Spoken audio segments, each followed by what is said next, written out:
Good morning to everyone. I extend my warm welcome to the webinar series on response of criminal justice system during pandemic. To start with, I would like to give you a brief introduction of Maharashtra National Law University, Mumbai. So Maharashtra National Law University, Mumbai is established under Maharashtra National Law University Act of 2014.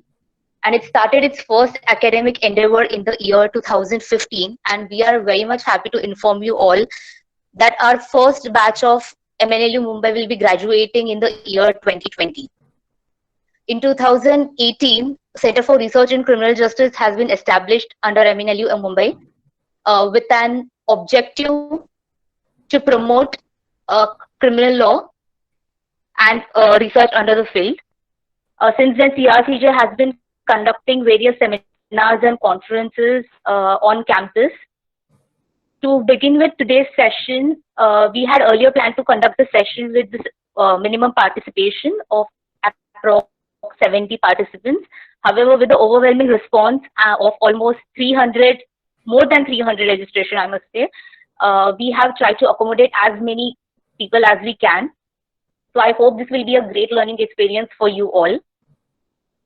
We will be conducting the sessions on weekends, probably Saturdays or Sundays, and all the information regarding the same about the login details, dates, resource person, everything will be emailed to you. A few things to remember before we start with the session is that kindly keep your microphones and videos off. Make sure you don't switch on your microphones, which would lead to the disturbance to the speaker during the session. Secondly, if you have any queries or questions during the sessions, kindly put it in the chat box. We will shortlist few of them and take it at the end of the session. Thirdly, if there will be any technical glitches, please contact Mr. Raut. I'll be dropping his contact number in the chat box. Contact him directly if there will be any issue related to the same. All right. So before we start with today's lecture, so our topic for today's session is on COVID-19 and challenges to law. And for the same, the speaker for today's session is the director at the Center for Research in Criminal Justice, Professor Dr. Anilji Varyar. To give a brief introduction about him, he has been appointed as officer on special duty in Maharashtra National Law University in the year 2019. He holds various positions of responsibility as a full-time professor, controller of examination, chairperson and director at the Environmental Law Chair, and the director at the Center of Research in Criminal Justice. Sir, I would like you to take the session ahead from here. Yes. Can you hear me, sir? Yeah. I can, yeah. Good morning to one and all. Hello. On behalf of... Good morning, sir. Good morning. Yeah, good morning. On behalf of Maharashtra National Law University, its Vice Chancellor, members of the staff and faculty, I welcome all of you to this webinar. This is the first webinar in the series of webinars we are proposing to hold. And as Ms. Gavri has already explained the topic, I'll just start with my presentation. As you are all aware, the first case of COVID-19 or coronavirus was reported in Wuhan Municipal Health Commission in China on 31st December 2019. It was reported initially as a cluster of pneumonia cases and a novel coronavirus later on identified. On 12th of January 2020, the China publicly shared the genetic sequence of COVID-19. And in India, the first case was reported in Kerala on 30th January 2020. So far, 41,01,772 people have been affected with this deadly disease all over the world. And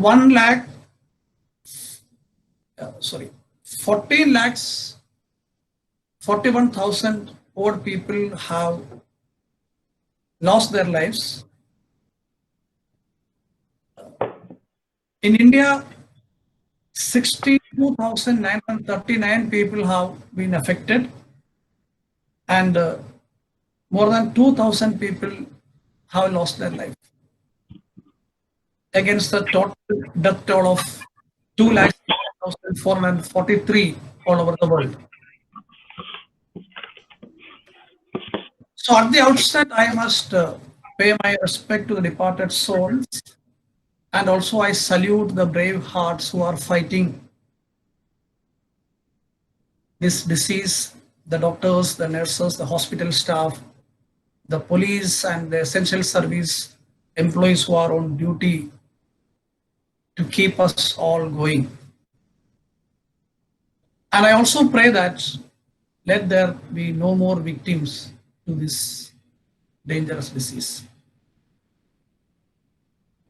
Now, if you glance through the history, you will find a classification of events as pre-World War II and post-World War II. Hereafter, the history will write and classify events as pre-COVID-19 and post-COVID-19. So this is just like a third world war. The outbreak of this virus has a lot of adverse impact on the economy of the world. It may take years to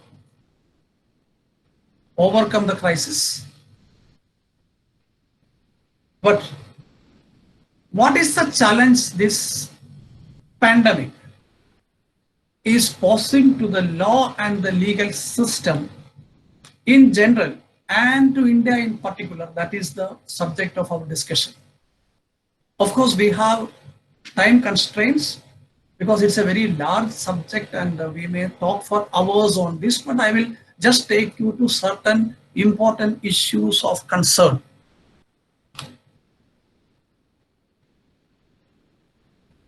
See, I have always seen the response of legal system and law to crisis is very slow, and at the same time it is cautious. And there is a feeling among the legal fraternity that whatever be the crisis, the things would come back to normalcy and things would be as same as before. And that is why law is slow in responding to the changes and crisis. But here, the case of COVID-19 is not same. It is different from the other crises the law and legal system has experienced. The situation is not going to be the same as before. The law has to respond itself to the changing needs of the society and changing concerns of the world. See, now I'll tell you the first challenge of law. We have to address a situation as a country fighting a pandemic, such a deadly and dangerous pandemic, with a 123-year-old law. That is the Epidemic Disease Act 1897, which gives powers to the states.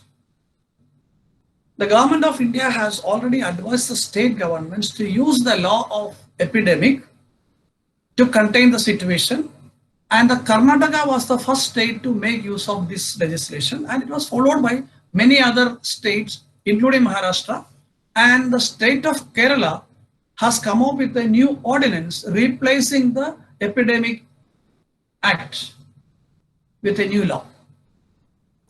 The Epidemic Disease Act 1897, if you take the history, it was enacted to stop the spread of outbreak of plague in Bombay by restricting people from gathering in large numbers. Section 2 of the Act, it confers powers upon the state governments to take special measures and prescribe regulations as to dangerous epidemic disease. That is what the law says. I shall just take your attention to the Act. The Act says that when at any time the state government is satisfied that the state or any part thereof is visited by or threatened with an outbreak of any dangerous epidemic disease, and in that the advisory provisions of the law are insufficient, the existing provisions of the law are insufficient for that purpose, the state can prescribe temporary regulations to be observed by public. This is very important. Temporary regulations to be observed by the public. These include, the regulations include inspection of persons traveling by rail or otherwise, and segregation of any person suspected to be infected by such disease in hospital or temporary accommodation or otherwise. And this act also gives power to the central government to inspect any ship or vessel leaving or arriving at any part of India. So incidentally, I must tell you, the new law which the Kerala government has promulgated through ordinance has knowingly or unknowingly has taken away the right of the central government to inspect the vessels arriving at the port or leaving from the ports. It is, maybe it's an omission, I don't know what it is. But the deficiency of this epidemic act itself is very vital to note at this point of time, because the act is silent on the definition of dangerous epidemic disease. It is nowhere defined in the act what amounts to a dangerous epidemic disease. Who has to define, or who decides, or who determines what is a dangerous epidemic disease? That is also not mentioned in the act. Second, apart from the measures of isolation and quarantining the persons who are suspected, the act does not deal with legal framework to facilitate the availability and distribution of vaccines, medicines, and other responsive measures. And there is no reference in the act with respect to ethical or human rights principles to be followed while enforcing the provisions of the act. Okay, we may understand that when the act was enacted, the human rights concerns were not so powerful as it is at present. Let us come to the human rights perspective later on. What I have to tell you is that no doubt we are fighting the epidemic or the pandemic with an outdated law. What about other countries? The situation in other countries are also nowhere different. There is no country in the world which has an effective epidemic law which would answer all these concerns. At the international level, so far there is no protocol or instrument to deal with the pandemic. See, pandemic or dangerous epidemic is not a once in 100 years issue as being projected by some media or some people. There is a long history of pandemic or serious epidemic right from the first reported case of Antonia plague in the year 165 AD and the Justinian plague in the year 541 AD, which killed half of the population in the Europe. The death toll was estimated in the year 541 AD to the tune of 25 million. And in the year 165 AD, 5 million people have lost their life. And you are aware about the Black Death, the bubonic plague, which even Bombay was a center. It has killed almost 200 million people in Europe, Africa, and Asian countries during the period from 1346 to 1353. Then there had been many time outbreaks of cholera in 1852 to 1860, then in 1910, and many times. And the flu, first was known as the Russian flu or Asiatic flu, which outbroke in the year 1889, followed by flu pandemic in 1918. The 1918 flu pandemic has affected almost 1/3 of the total population of the world, and it has eliminated 50 million people from the earth. Then again, in the recent history, the Asian flu of 1956 and the flu in 1968, the widespread epidemic, or whatever it is we call the HIV AIDS pandemic, it was in the peak during the period 2005 to 2012. Apart from that, there had been instances of H1N1 virus, swine flu, Ebola virus, and so many other epidemics in different parts of the world.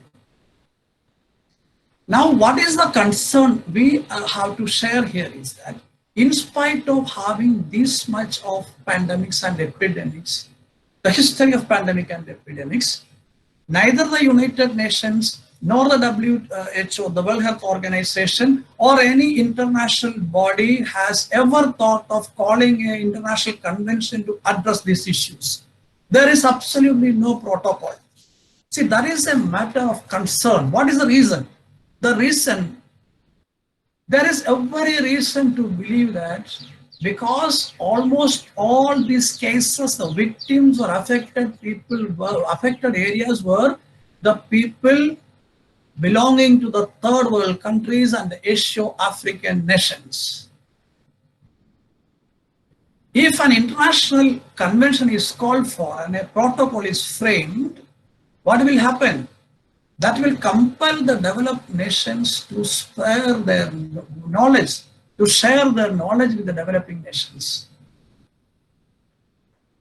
Especially in the regime of intellectual property rights.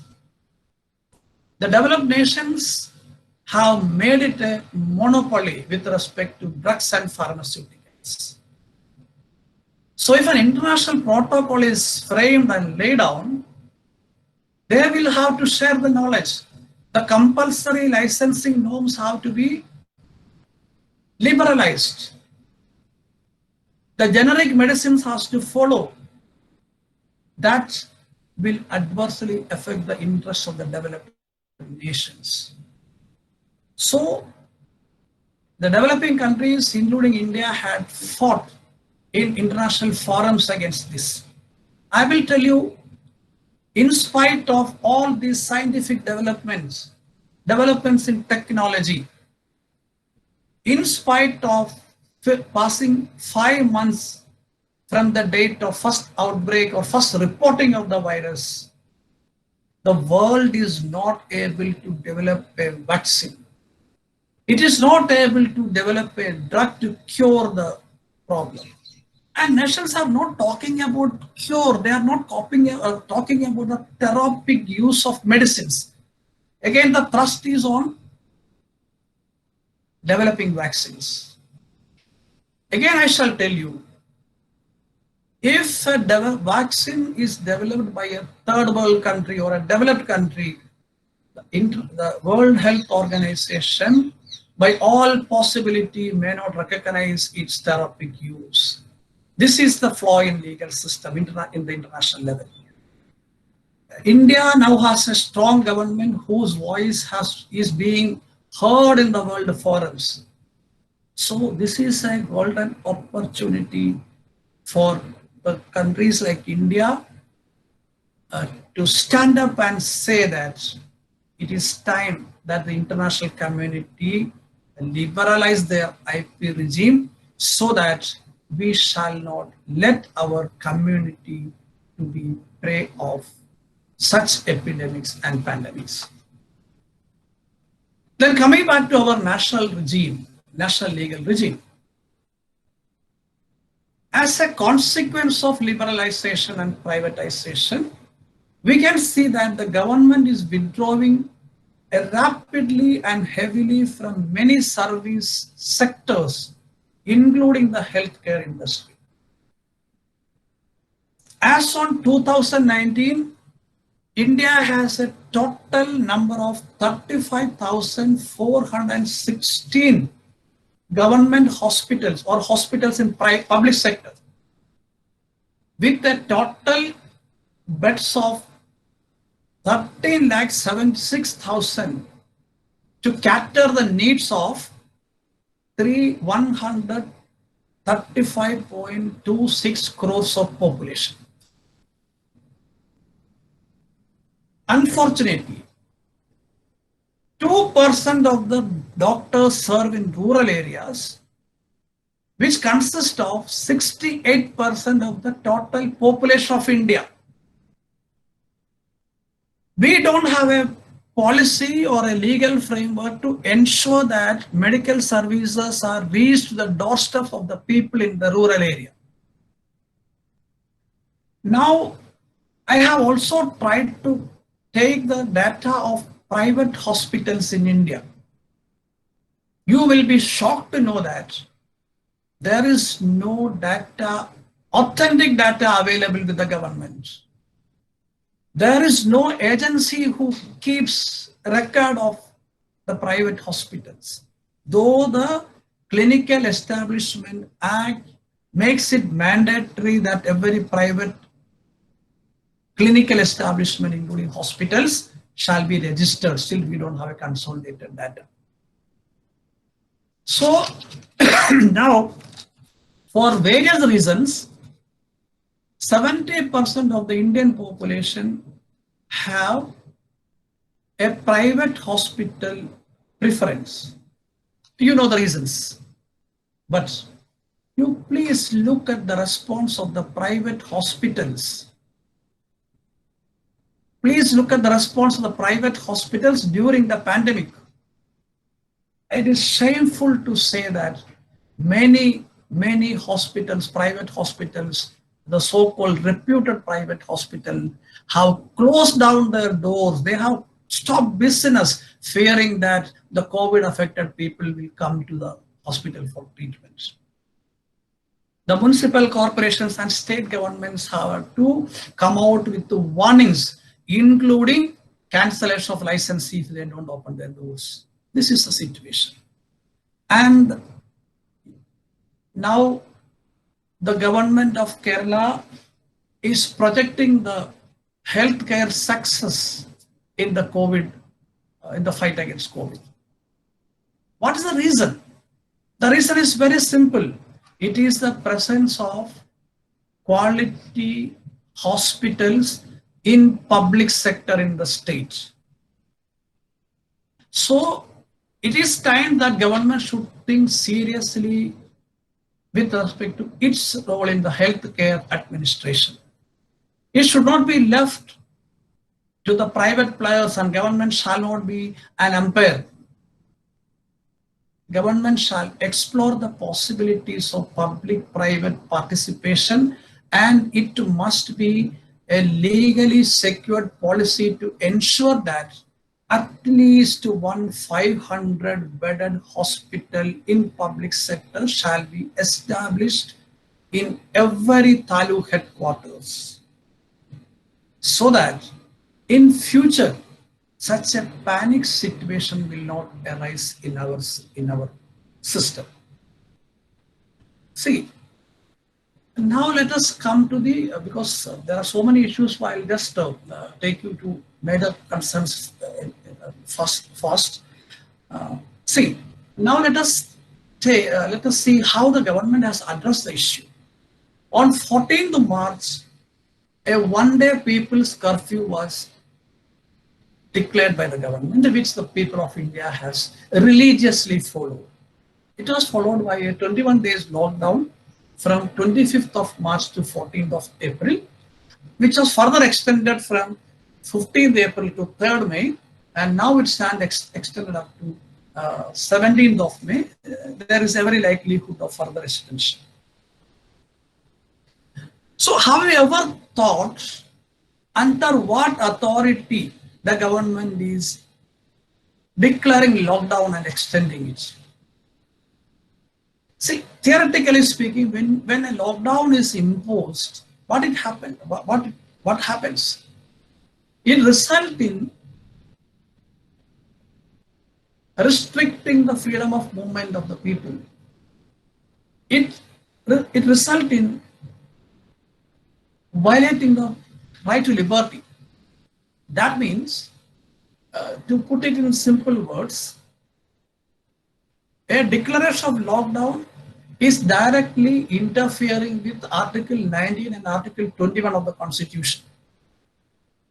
The Constitution, Article 21 says that right to liberty can be curtailed or restricted or limited only through a procedure established by law. What is the procedure established by law? Is it the Epidemic Act, 123 years old Act? Is there any procedure? No, there is absolutely no procedure prescribed.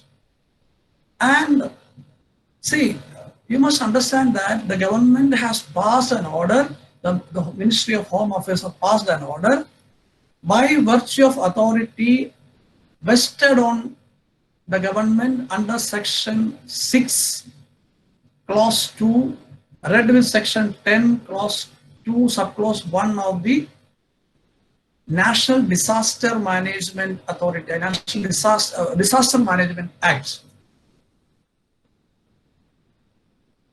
And the Act itself, the Disaster Management Act itself, is not intended to address a situation like COVID.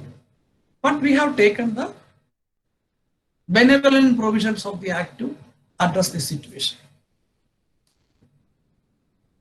See, Section 51 to 60 of the Disaster Management Act 2005 provides for certain offences relating to false claims, obstructions, warning, etc., which would attract a punishment of up to 2 years imprisonment or fine or both. And other legal provision which can be utilized by government to tackle the situation is Section 188 of Indian Penal Code, which provides for imprisonment up to 6 months and a fine of rupees 10,000 for disobeying the duly promulgated order by public servants. These are the little available legal provisions we have to deal with such a situation. Just let us have a look at the provisions under the Disaster Management Act. Section 51 says that any person obstructs any officer or an employee of the union or state government or a person authorized by the National Disaster Management Authority, State Disaster Management Authority, or the District Disaster Management Authority in discharge of his functions under this Act, or refuses to obey the guidelines issued by the government or the authority, he shall be punished with an imprisonment for, on conviction, punished with an imprisonment extending up to 1 year, or a fine, or both. Also, if such refusal or disobedience leads to a danger of life or someone, or an imminent danger to the life of someone, the punishment may go up to 2 years. So the maximum punishment which can be awarded in this Act is only 2 years. Now this, in this light, if we compare the provisions of our Act, our law, with the other governments, other jurisdictions, we will find that we have a very lenient law towards dealing with this type of pandemic. Many countries, for example, North Korea, they have very strict acts. Many countries have a very stringent provision to deal with it, but India, we do not have that. Then Section 52, if anyone makes any false claim again 2 years punishment is there. 53 deals with misappropriating money or material for providing relief during the time of disaster. Again, it is 2 years imprisonment. Then section 54 of the act makes it an offense of making or circulating any false information or issuing any warning as to disaster which leads to panic, which will attract a punishment of 1 year. If an offense is committed by a department of the government, section 55 says the head of the department will be liable for the offense unless and until he is able to prove that he has taken all measures to avoid or prevent happening of or commission of that offense. Similarly, if the offense is committed by a company, section 58 of the act says that every person who is responsible at the time of the commission of the offense for the conduct of the business of the company shall be liable for that offense. And suppose an officer who is entrusted with the duty under the Disaster Management Act, he disobeys duty or he defaults his duty, again section 57 of the act takes care of it and prescribes a punishment up to 1 year or fine or both. So, but this act is basically dealing with the natural disaster. It is not specifically dealing with an epidemic or a pandemic. So this is a case where we have to think of having a national legislation to deal with the epidemics affecting the interests of the society at large. Now let us think of certain concerns raised by many people with respect to the lockdown, that is with respect to their freedom of movement and liberty. So first one is the complaint about surveillance. That is with respect to the downloading of Arogya Setu application. The guidelines issued by Ministry of Home Affairs on 1st May 2020 made it mandatory amongst other things the use of Arogya Setu application, which is an application released by the Ministry of Electronics and Information Technology, Government of India, for all public and private sector employees and all persons living in containment zones. Non-compliance will invite penal action under the Disaster Management Act as well as under Section 188 of Indian Penal Code. So the criticism is that this mandatory provision is against the human right obligations under the international law. And there are certain privacy concerns with respect to this surveillance. Continuously a person's location is being tracked by using Bluetooth and GPS.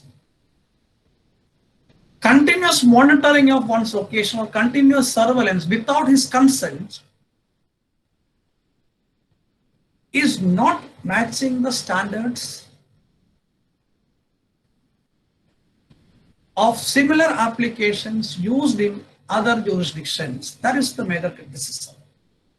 This criticism is answered by Niti Aayog. Niti Aayog has very well clarified that the location data is not analyzed individually, but it is analyzed only on an aggregate.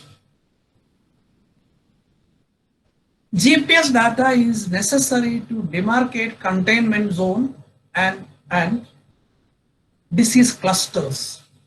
So without demarcating, identifying the containment zone and the disease cluster, necessary information or input cannot be provided. Therefore, it is required. And it is not used on individual basis, it is used collectively. That is what the government says. Coming to the other privacy concerns, see,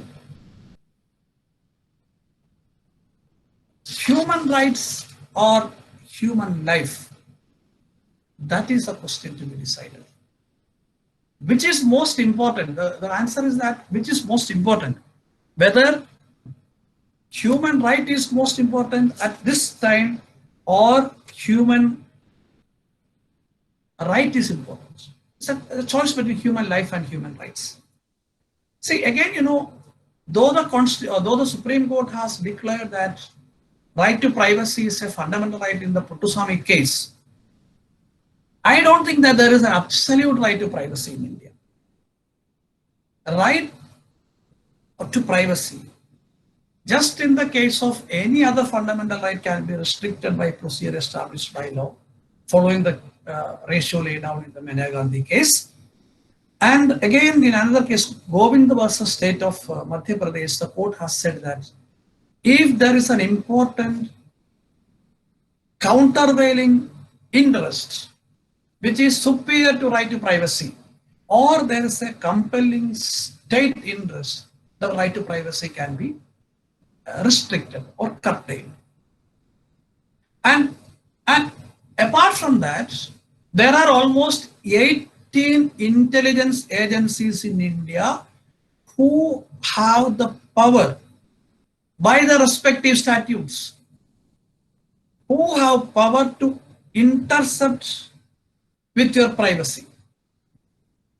That is legally permitted. But at this point of time, we have to think about the Supreme Court directive in the case PUCL versus Union of India, wherein it is said that there must be an order by Ministry of Home Affairs for that effect. And if the required information can be secured through other means, the right to privacy shall not be infringed. Third is the address and other details of the persons whose privacy is to be intervened shall be made public, and there must be a cap of 2 months for the interception period. These things are there. Now, in this context, we have to see whether the present situation satisfies these ingredients. See, again, to be more specific, I will tell you Article 19, Clause 1B of the Constitution grants freedom of assembly to all. And that freedom can be curtailed only on the basis of 2 grounds, that is the interest of sovereignty and integrity of India and public order. Similarly, Article 19, Clause 1, Subclause D guarantees freedom of movement, which can be curtailed only on the ground of interest of general public and protection of the interest of any scheduled tribe. So here what we can see that the sum total of restrictions, whatever we see here, can be based on only on 2 grounds, that is the public order under Article public order with respect to freedom of assembly and the protection of general public, protection of the interest of the general public. So the measures whatever has been announced, again, not by legal recourse, not by the statute, it is by executive orders.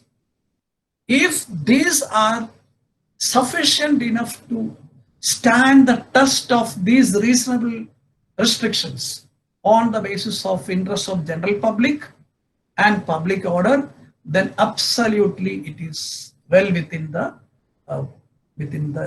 limitation or within the powers of the government or within the limitations of the governance. If it is not satisfying, then it is ultra-vires. See, now again you will ask, what is the problem in I sharing my personal data with anybody? So far as I am not a criminal, What is the problem in the government or any agency tracking my movements, tracking my whereabouts? So far as I am not indulging in any criminal or anti-national or subversive activity, I am not a terrorist. Why? Why should I be afraid? Yes, I am a law-abiding citizen. Why should I be afraid? Absolutely nothing will happen to me as a person. Absolutely nothing will happen to me as a person. But the question before law, see, law and reality, it has certain difference. The question before law is whether the government is justified in doing so, whether you can have such a draconian power in the hands of government. For example, I'll just draw your attention to the state of Israel. When Israel was declared independent in the year 1948, to counter the adversary activities, subversive activities, a surveillance law was implemented or enacted. Under that law, there was a lot of freedoms, a lot of powers for the police to intercept the people, to keep surveillance, to interfere with their rights, liberty, everything. But after the purpose is served, the law was not repealed. And that law is used by Israel today also in this pandemic situation. So that is the basic character of the government. Because government always, let it be any government, any form of government, let it be a dictator, democracy, whatever be the form of government, government always like to have forceful subjection and forceful obedience of its citizens to its power. So that a democratic constitution which values liberty and human rights and fundamental rights cannot tolerate. Therefore, the law or executive action, whatever the government takes, shall satisfy the test of reasonable restrictions envisaged by the Constitution. That is the loophole in law with respect to this. Since we don't have a national or even a state law to deal with such a situation, to restrict your freedom, to restrict your movements, all the actions perhaps, I'm not sure, perhaps may be treated as illegal. So even today, the time is not lost. A law can be made, a procedure can be prescribed under the law by which this restriction can be imposed. Even an ordinance can be promulgated for that purpose. Another concern is that there are some loopholes with respect to the data protection, the individual's data protection. The thing is, India lacks a comprehensive data protection law as of now. The existing laws like the Information Technology Act, etc., are not adequate to address the issues like the length of storage, how far the data should be stored, and the requirement of the consent of the individual, the responsibility and liability of the collector or agency collecting the data. That was an issue in the Aadhaar case also. Issues concerning breach and liability arising out of breach of data, breach of secrecy, breach of protection. It gives a wider discretion to government as to decide how and till when the data is to be used. Absolutely no problem with that also. But what is to be understood is that as the subject of a state, people expect reasonable degree of protection and adequate remedies from the government in case their data is not adequately safeguarded, if there is a data leakage. But in the case as we have in India, the government has put up a limited liability notice and stated that it would not be liable if any third party gain access to the data. This situation cannot be tolerated. Recently, in a case before the Kerala High Court, Springlin case, what is that, involving the misuse of data. See, it was shocking that the High Court also said that we are not going to pass any order at this point of time because it may be misconstrued or misinterpreted that as the court is interfering with the pandemic relief or pandemic containment activities. See, that was very bad on the part of the court to say like that. You can expect a politician or an executive authority, a minister saying so, but the court is not to be concerned about public opinion. Let people think anything. The court is to enforce the law. When it fails to enforce the law, what is being lost is our faith in the system. Now, another challenge before the legal system is the issue of migrant workers in the country. How many migrant workers are there in the country? We don't know. The government does not have a data.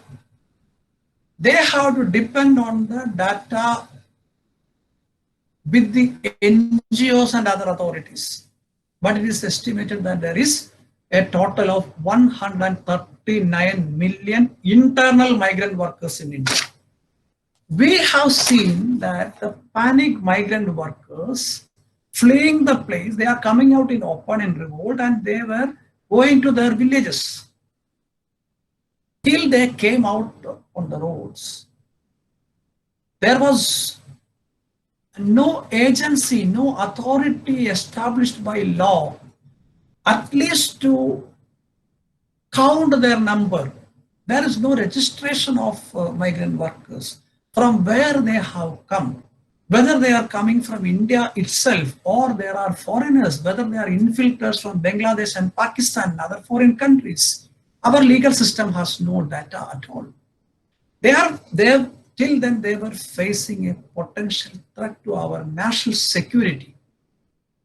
Again, in a system, in a country, in a jurisdiction where the human rights are treated so divinely, where we think of a lot of welfare measures, I'm sorry to say that neither the union government nor any of the state governments had any welfare measure for the benefit of these migrant workers. And understand, again, another shameful act. We have seen, myself have personally seen hundreds of migrant workers walking on the street, finding their way to their villages, not 10 or 15 kilometers. Thousands of kilometers they are walking under the sun in this climate. And unfortunately, some people have lost their life on the railway tracks. These issues are not highlighted as human rights violations. What are highlighted as human rights violation is your surveillance, your Arogya Setu app, all those things. So there is again a vested interest acting with respect to this, because they are not a vote bank. There is nobody to raise their voice. There is no human rights issue for them, or there is nobody to take up the human rights issues. Though the human rights commissions, the National Human Rights Commission and all, they have taken some suo motu action, of course. Now, another sect of people who requires legal protection are the people engaged in small-time agriculture, horticulture, floriculture, small-time farming, small-time animal husbandry, artisans and small fishermen. There is no law to address their plight and grievances. See, when the industries and corporate houses can take advantage by invoking beneficial provisions of law in the wake of pandemic, just like tax exemption and all, and other renewable package, these workers have no scheme or legal protection. And not to speak about the position of the unorganized sector, people working in the unorganized sector, casual workers. I have to put it across to you that thousands of people have already lost their life due to starvation, not due to COVID. Now the thing is that let people die by any other way, it is uncounted. Only if you die with COVID, it is counted, it is projected. There are thousands of people working in the unorganized sector, casual laborers, they have lost their life. And no labor law protection is available to them. Meanwhile, it is interesting to note certain things, two things. When the migrant workers were trying to flee back to their own village, the government of Karnataka came up with the cancellation of trains. Immediately after, the builder real estate lobby had a meeting with the chief minister. Is it not an instance of forced labor? Nobody questioned it. And a few days back, the government of Uttar Pradesh has come up with an ordinance suspending the operation of all labor laws in the state except the Building and Other Construction Workers Act, Workmen's Compensation Act, and Bonded Labor Act. Except the three labor laws, all other labor laws, Industrial Dispute Act, the Trade Union Act, all other beneficial legislations, it will not have any application in the state of Uttar Pradesh for the next 3 years. The government of Kerala has arbitrarily deducted the salary of the employees. To some extent, Maharashtra government also did this without having any consent from the stakeholders. Then there is another important concern is with respect to the legal system and the legal profession, the law schools.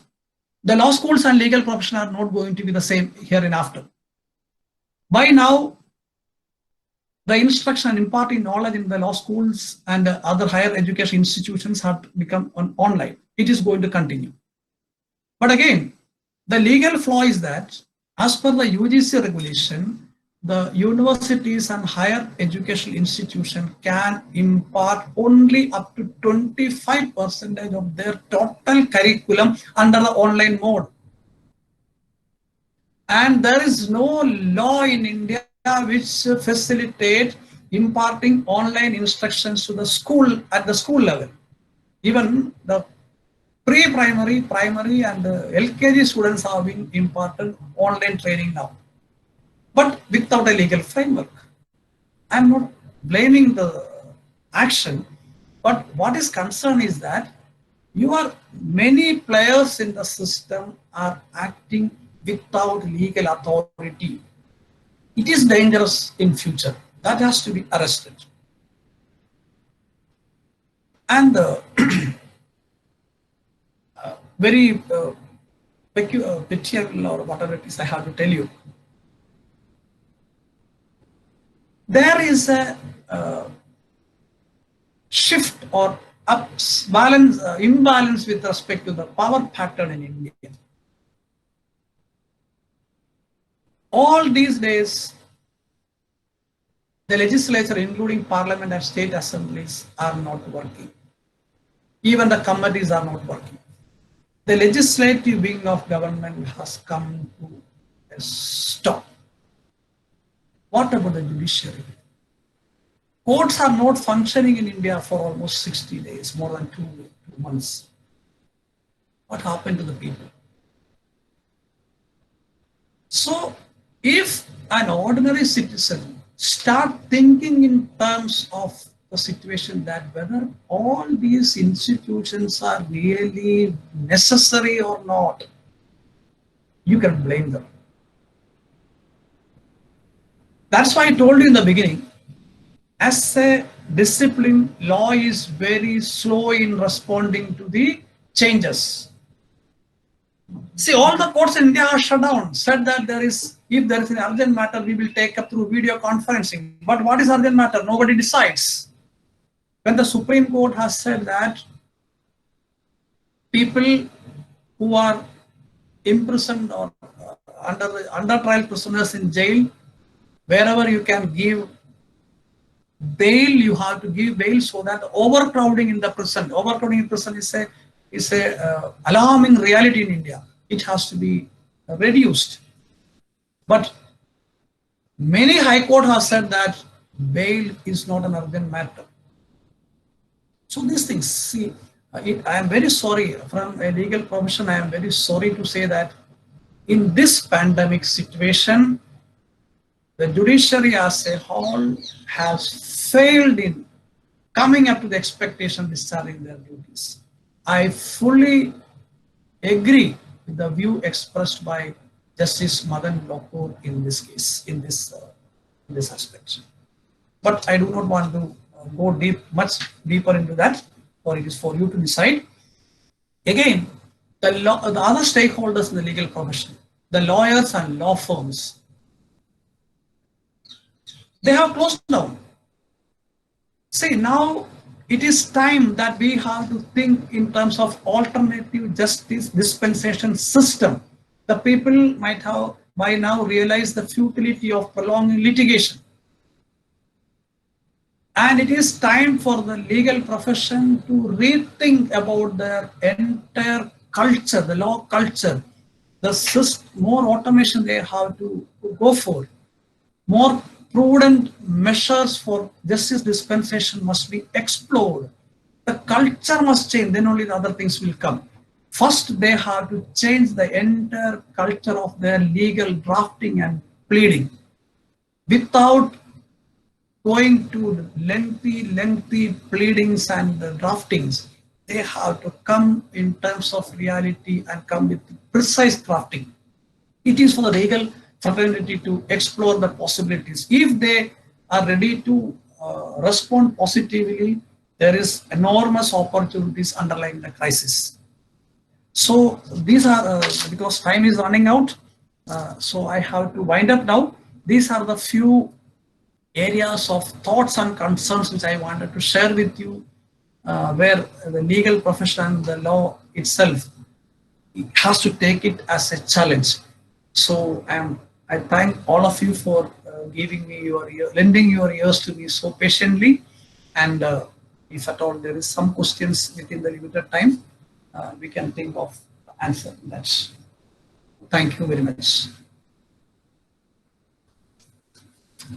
Sir, can you hear me? Yes. Yeah, I can. We have few questions over here. One is, I think you have covered this. What's the impact of pandemic on law and law fraternity? Yeah. So second question is by Abhijit Kumar, that as you have said, the amendment to the Epidemic Diseases Act of 1897 made by the state of Kerala curtails the power of central government. Would it amount to colorable legislation, or would it be its overall constitutional validity? See, it will. I shall tell you, the legal experts, including the former law secretary of Kerala State, Mr. B.G. Harindran, has commented on this. See, the government of Kerala has exceeded their lawmaking power, and it cannot see what happened with the commencement of that ordinance. The operation of the Epidemic Disease Act has been seized in the state of Kerala. So, which is beyond their lawmaking power. It is ultra vires legislation, and whether it is a colorable legislation or not, that the wisdom of the your own wisdom should answer, because what happened in that, the power to inspect vessels has been taken away. Neither the state government has that power now, nor the central government has. That is a serious lapse or flaw in the legislation. Yes. Okay, sir. We have another question from Amit Kumar. Executive arbitrariness is increasing in these days, and they address the situation in self-styled way without any transparent policy. what is the solution for the same? Yes, that is what I told. The power equation has been, there's a great imbalance in the power situation. Executive has become very, very powerful. See, even as an ordinary man, I think, is it required to have a legislature or a judiciary? If a prudent executive is there, if a prudent minister and a supporting bureaucracy is there, why can't we run the administration? It is possible, but the danger is that when executive powers are widened and they start using increased powers, it will lead to arbitrariness, which is the antithesis of equality. So the remedy is, as of now, the executive shall act prudently. That is the only remedy.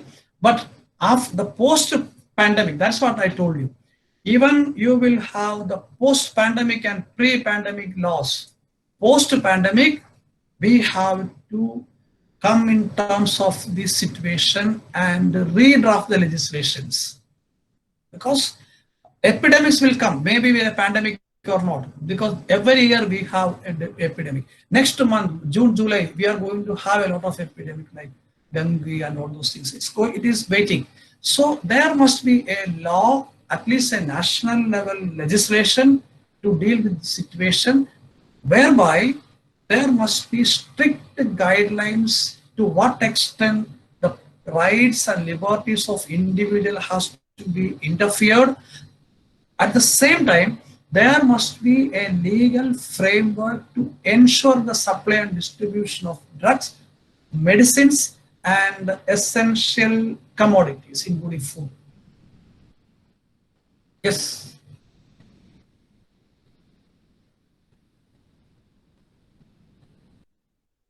So we have actually two questions. One is regarding the international law for spreading dangerous diseases and violation of human rights, which I think we will be covering in one of our sessions in few weeks coming. And there is another question talking about the challenges of adult correctional sites.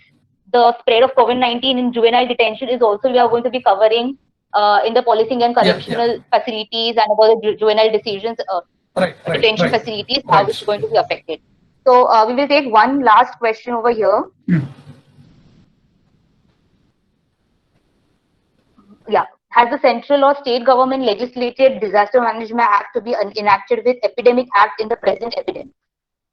See, my view is that Epidemic Act has to be replaced with a comprehensive legislation, because the Epidemic Act, as of now, whatever amendments the state government or the government has made now, the government has made, it is still insufficient to address the situations.